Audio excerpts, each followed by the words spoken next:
जय हिंद। मेरा भारत महान, ये तो हम सब मानते हैं, पर क्या हम ये जानते हैं कि भारत महान क्यों है? हजारों सालों से भारतीय सभ्यता को दुनिया में अलग दर्जा दिया जाता है। रिटन हिस्ट्री को देखें तो भारत दुनिया की सबसे पुरानी सभ्यताओं में से एक है। हमारी सभ्यता सबसे संपन्न सभ्यता थी, इसीलिए शायद इसे सोने की चिड़िया कहा जाता था। 1 ईस्वी से 1200 ईस्वी तक भारत का दुनिया की जीडीपी में 30% योगदान रहता था, जो 800 साल की गुलामी के बाद घटकर मात्र 3% ही रह गया है। हजारों सालों से भारत दुनिया में सबसे आगे था, क्योंकि हमारे पूर्वज टेक्नोलॉजिकली एडवांस थे।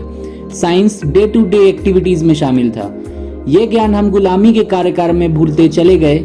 यही कारण है कि ये बातें लोगों के दिलों में बस आज एक मिथ बनकर रह गई हैं। वैसे तो भारत की महानता के अनेकों कारण हैं, पर आज हम स्पेसिफिकली बात करेंगे हमारे पूर्वजों के उन्नत वैज्ञानिक ज्ञान के बारे में।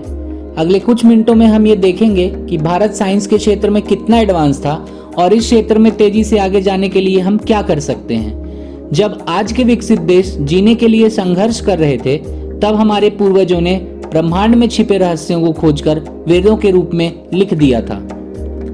भारत में कई स्कॉलर्स हुए हैं जिन्होंने वेदों का गहन अध्ययन करके कई इंटरेस्टिंग फैक्ट्स खोजे हैं। राजा राम मोहन रॉय अपनी बुक में कहते हैं कि ऋषियों ने इस ब्रह्मांड की वास्तविकता को खोजकर वेदों में कोड कर दिया। वैदिक श्लोकों को अगर हूबहू ट्रांसलेट करें तो उसका कोई ठोस मतलब नहीं निकलता। ये पहेलियों से भरे हुए हैं, इन्हें बिना स्पेसिफिक कॉन्टेक्स्ट सेट किए हुए नहीं सुलझाया जा सकता। Let's see some of these facts जो हमें हजारों सालों से पता हैं, लेकिन इनको खोजने का क्रेडिट हमेशा अन्य देशों को दिया जाता है। ऋग्वेद के 10वें मंडल में गुरुत्वाकर्षण के कॉन्सेप्ट को बताया गया है। यह श्लोक कहता है कि सूर्य ने पृथ्वी और अन्य ग्रहों को आकर्षण के माध्यम से बांध कर रखा है और उन्हें अपने चारों ओर घुमाता है, जैसे एक ट्रेनर अपने घोड़ों की बागडोर पकड़कर अपने पास रखता है।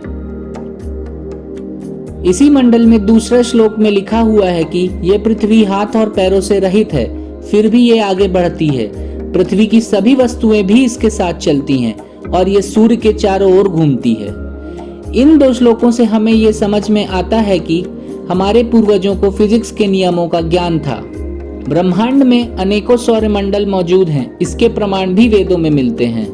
ऋग्वेद में लिखा हुआ है, ब्रह्मांड में अनेकों सूर्य हैं और सभी ग्रह उपग्रह अपने सूर्य के चारों ओर घूमते हैं। जब बाकी दुनिया को सौरमंडल का ज्ञान भी नहीं था, ये बातें हमारे पूर्वजों ने वेदों में लिख दी थी।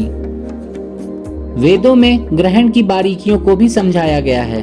ऋग्वेद में कहा गया है कि हे सूर्य, जब आप उसके द्वारा अवरुद्ध हो जाते हैं जिसे आपने अपना प्रकाश उपहार में दिया था, तो पृथ्वी अचानक अंधेरे से डर जाती है। और ये तो हम सभी जानते हैं कि सूर्य ग्रहण में चंद्रमा सूर्य और पृथ्वी के बीच आकर लाइट को रोक लेता है। इस श्लोक में एक और बात कही गई है कि चंद्रमा का अपना प्रकाश नहीं है, यह सूर्य से प्राप्त करता है। यही बात यजुर्वेद में एक बार फिर बताई गई है कि the moon does not have its own light, it takes it from the sun. प्रकाश यानी कि लाइट के बारे में भी हमें वेदों से काफी बातें पता चलती हैं। अथर्ववेद में कहा गया है कि सूर्य की किरणें 7 रंगों से बनी हुई हैं और दुनिया के सभी रंग इन्हीं 7 रंगों के मिक्सचर से बनते हैं। हमने आज बहुत सिंपल टॉपिक्स कवर किए हैं, लेकिन वेदों में इससे कहीं ज्यादा कॉम्प्लेक्स चीजों के बारे में लिखा गया है। मॉडर्न साइंस ने कई चमत्कार किए हैं, लेकिन बहुत से सवालों के जवाब अब भी बाकी हैं। इसके जवाब वेदों में छुपे हैं, बस देरी है उनका उत्तर खोजने की। ये तभी मुमकिन हो सकता है जब हम और आप मिलकर इसके लिए कुछ कदम उठाएं।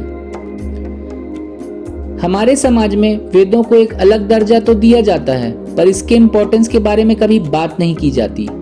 जब तक ये बातें आम इंसान तक नहीं पहुंचेंगी, लोग इस पे ध्यान नहीं देंगे। इसलिए इस पे बात करना और लोगों तक ये इन्फॉर्मेशन पहुंचाना बहुत जरूरी है। आप अपने घर पे और दोस्तों से इस बारे में बात जरूर करिए। इंडिया में जो आज वेदों को लेकर रिसर्च हो रही है, उसके नंबर्स बहुत ही कम हैं। गवर्नमेंट ने इस फील्ड को एक्सप्लोर करने के लिए कुछ स्टेप्स लिए तो हैं, पर उसके लिए सबसे इंपॉर्टेंट बात है हमारा पार्टिसिपेशन। भारत में हर साल अराउंड 3000 PhDs एंड लाखों मास्टर्स ग्रेजुएट होते हैं। सोचिए, अगर 10% लोग भी अपने प्रॉब्लम्स के सॉल्यूशन वेदों में खोजने की कोशिश करें तो हम अगले 10 साल में कहाँ होंगे। और ये तभी मुमकिन है जब हम और आप ये बातें लोगों तक पहुंचाएं और समाज में जागरूकता लाएं, क्योंकि जो समाज अपने इतिहास से नहीं सीखता, भविष्य में उसका कोई वजूद नहीं रहता। अगर आपको ये बातें अच्छी लगी हों तो ये वीडियो लोगों से शेयर करिए और हमारी बात लोगों तक पहुंचाने में हेल्प करिए। Subscribe the channel and press the bell icon for latest updates.